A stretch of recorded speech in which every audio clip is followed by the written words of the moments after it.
तुम बस घर से भागना चाहते थे, लेकिन पूरे श्यूजन रियल में दहशत मचा दी। तुम्हारे माता पिता हमेशा कहते थे कि बाहर की दुनिया बहुत खतरनाक है, इसलिए वो तुम्हें कभी बाहर नहीं जाने देते थे। लेकिन तुम्हें लगता था कि वो तुम्हें कमजोर समझते हैं, इसलिए एक दिन तुमने तय कर लिया, आज चाहे कुछ भी हो जाए मैं घर छोड़कर बाहर जाकर दुनिया देखूंगा। लेकिन तुम्हें क्या पता था, जिस घर को तुम एक गरीब झोपड़ी समझते थे, वो असल में ऐसा निषिद्ध क्षेत्र था जहाँ जाने की हिम्मत खुद स्वर्गीय सम्राट भी नहीं करते थे। तुम्हारी माँ हुआंग जुयू गुस्से में बोली, सु चांगशेंग, अगर आज इस दरवाजे से बाहर कदम रखा तो मुझे माँ मत कहना। उनकी आवाज इतनी भयानक थी कि पूरा आकाश कांप उठा। लेकिन तुमने बस बेबस होकर कहा, माँ, मैं 18 साल का हो गया हूँ, मैं पूरी जिंदगी इस जगह में बंद रहकर चिकन खाकर और ठंडा पानी पीकर नहीं जी सकता। तुम्हारी माँ ने मेज पर रखा हुआ चिकन दिखाया जो दिव्य प्रकाश छोड़ रहा था। इसे चिकन कहता है, ये प्योर ब्लड डिवाइन एम्परर है, जिसे मैं बाहर की दुनिया से पकड़ कर लाई हूँ। तुम्हें फिर भी समझ नहीं आया। तुम्हारे पिता सुबुदाओ शांत होकर शराब पी रहे थे। उन्होंने गहरी सांस ली और बोले, बेटा, बाहर के अमर लोग बहुत चालाक होते हैं, तुम बहुत सीधे हो। फिर उन्होंने अपने कपड़ों से एक पतला रेशमी कपड़ा निकाला। ये तुम्हारी माँ ने 3000 साल तक 9 हेवन साइज सिल्क से बुना है, इसे पहन लो।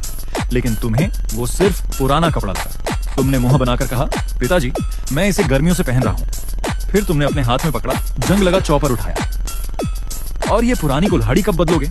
तुम्हारे पिता की आंखों में अजीब भाव आ गए, क्योंकि वो जानते थे जिसे तुम कबाड़ समझते हो वो ऐसी दिव्य वस्तुएं हैं जिनके लिए देवता भी युद्ध कर दें। यहाँ तक कि तुम्हारे घर का कुत्ता दा हुआंग भी कोई साधारण कुत्ता नहीं था, वो प्राचीन काल का विनाशकारी दैत्य था।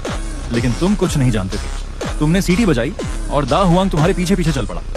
उसी समय 9 सुंदर दासियां घुटनों पर बैठ गईं। यंग मास्टर, हमें भी साथ ले चलिए। उनके हाथों में ड्रैगन लीवर और फीनिक्स ब्लड से भरे बैग थे, लेकिन तुमने मना कर दिया। मैं घूमने नहीं, अनुभव लेने जा रहा हूँ। आखिरकार तुम निषिद्ध क्षेत्र के दरवाजे तक पहुंच गए। वहाँ पहाड़ जितना विशाल एक अग्निकलिन लेटा हुआ था। तुम उसके पास गए और उसकी नाक उठा पाई।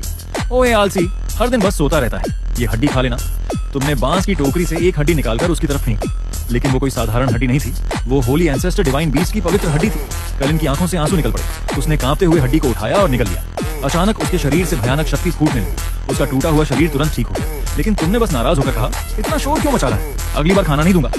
कैलिन तुरंत डरकर चुप हो गया। फिर तुम आखिरकार निषिद्ध क्षेत्र से बाहर निकल गए। तुमने गहरी सांस ली, लेकिन अगले ही पल जोर जोर से खांसने लगे। ये कैसी हवा है? इतनी पतली क्यों है? ऑक्सीजन ही नहीं है क्या? असल में बाहर की दुनिया की स्पिरिचुअल एनर्जी तुम्हारे घर के मुकाबले हजारों गुना कम थी, लेकिन तुम्हें वो जगह बेहद गरीब लगी। तुमने अपनी पुरानी पानी की बोतल निकाली और एक घूंट लिया। उसी समय दूर से एक भयानक दहाड़ गूंजी। पूरा जंगल कांप उठा और तुम्हारी असली यात्रा शुरू हुई।